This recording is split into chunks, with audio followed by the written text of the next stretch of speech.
Like and subscribe. एक दफ़ा का जिक्र है, ढोलकपुर का एक गांव था जहां काफ़ी आबादी बसती थी, जहां काफ़ी लोग रहते थे। उसी गांव में एक घर भी था जो काफ़ी छोटा था। उसी घर में एक बाप और उसकी बेटी रहते थे। बाप का नाम था सूरज, जबकि उसकी बेटी का नाम था आस्था। वो दोनों बाप बेटी बेचारे बहुत गुर्बत की ज़िंदगी गुजार रहे थे। उनके पास कोई काम नहीं था करने को। फिर एक दिन कुछ यूं होता है कि सूरज की बेटी आस्था बाज़ार में से गुज़र रही होती है। गुर्बत से तंग आकर कोई काम ढूंढने की तलाश में बेचारी निकली होती है कि अचानक उसको एक बहुत ही लजीज चिकन ब्रोस्ट की खुशबू आती है। खुशबू इतनी लजीज होती है कि आस्था का दिल इतना ललचाता है और वो कहती है कि क्यों ना आज मैं चिकन ब्रोस्ट चख के देखूं। नम नम नम नम, वाह वाह भैया, बहुत ही मजेदार है। वाह, नम नम नम नम नम, भैया बहुत ही मजे का ब्रोस्ट है चिकन। नम नम नम नम। फिर आस्था चिकन ब्रोस्ट खाते खाते जहन में सोचती है कि क्यों ना वो ये घर में ट्राई करे। फिर यही सोचते सोचते वो अपने घर की तरफ कदम बढ़ाती है कि आज तो वो लजीज चिकन ब्रोस्ट बनाएगी। फिर वो अपने किचन में पहुंचती है और थोड़ा सा जो चिकन घर में पड़ा होता है उससे चिकन ब्रोस्ट ट्राई करती है और इतना लजीज चिकन ब्रोस्ट बना होता है कि क्या ही बताए। नम नम, अरे वाह, ये चिकन ब्रोस्ट तो बहुत ही मजे का बना है। क्यों ना मैं और अब्बू मिलके गांव में एक छोटा सा ठेला खोले चिकन ब्रोस्ट का। एक काम करती हूँ, सबसे पहले जाके अब्बा जी को टेस्ट करवाती हूँ। फिर ये सोच के आस्था अपने अब्बू के पास पहुंचती है और उसे ये चिकन ब्रोस्ट टेस्ट करवाती है। अब्बू अब्बू, ये चिकन ब्रोस्ट मैंने बनाया है, बहुत ही लजीज बना है। प्लीज आप चख के बताएं ना कैसा बना है। अब्बा जी, मैं क्या सोच रही थी कि हम दोनों मिलके गांव में एक छोटा सा चिकन ब्रोस्ट का ठेला खोलते हैं। अरे वाह बेटी, तुमने तो कमाल कर दिया। बहुत ही लजीज चिकन ब्रोस्ट है। तुम्हारा ख्याल बिल्कुल दुरुस्त है बेटी। हम गांव में यकीनन बहुत जल्द एक छोटा सा ठेला खोलेंगे चिकन ब्रोस्ट का। दोनों बाप बेटी इस फैसले पर रजामंद हो जाते हैं और फिर आराम करने के लिए सो जाते हैं, ये सोचते हुए कि कल वो एक छोटा सा ठेला खोलेंगे।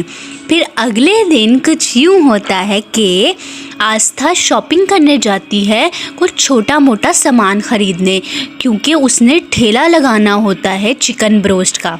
फिर घर आने के बाद आस्था चिकन ब्रोस्ट के साथ थोड़ी सी आलू की चिप्स भी बनाती है ताकि उनको ज़्यादा कमाई हो और ज़्यादा मुनाफा भी हो।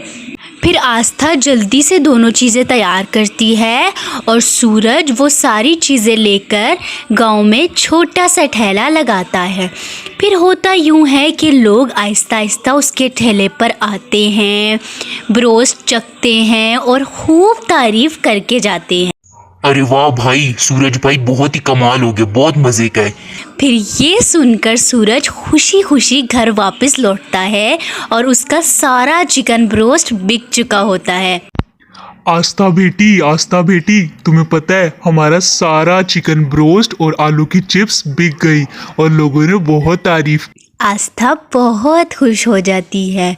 फिर अगले दिन सूरज जब अपने ठेले के पास जाता है तो वो ये देखकर हैरान हो जाता है कि उसका ठेला वहाँ से गायब होता है जो उसने अपने दोस्त से मांगा होता है। अरे भाई साहब, आपने क्या मेरा ठेला देखा यहाँ पे? अरे नहीं भाई, हमें क्या पता।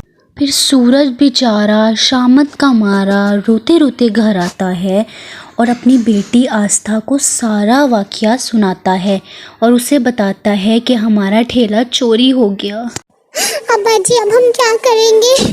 आपने तो अपने दोस्त से वो ठेला मांगा था, हमारा ठेला गुम हो गया, हम क्या करेंगे? फिर आस्था बेचारी किचन में खड़ी सोच रही होती है कि अब हमारे पास ठेला खरीदने के तो पैसे नहीं हैं, हमारा ठेला भी चोरी हो गया है। एक काम करती हूँ, क्यों ना मैं सारा खाना जो बनाऊं और अब्बा जी सबके घरों में दे के आए।